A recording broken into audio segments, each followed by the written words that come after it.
করে পেয়ে গেলাম জায়গা শুদ্ধ বাড়ি। আর ওই বাড়িতে ঢোকার পরে সবার সঙ্গে হয়ে গেল আরি।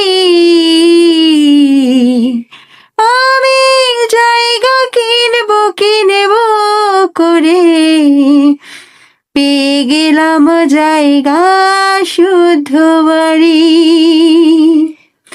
নিমন্ত্রণ করব তোদের কেমনে সখা শৈরে, এত ছোট্ট বাড়ি আমার জায়গা দেব কইরে। নিমন্ত্রণ করব তোদের। প্রিয় বন্ধুরা, গানটা যদি ভালো লাগে অবশ্যই কমেন্টে জানাবে, এবং আরো যদি কোনো গান শুনতে মনে চায় তাহলে কমেন্টে বলবে কিন্তু বন্ধু। ভালো থাকবে বন্ধুরা। Thank you for watching.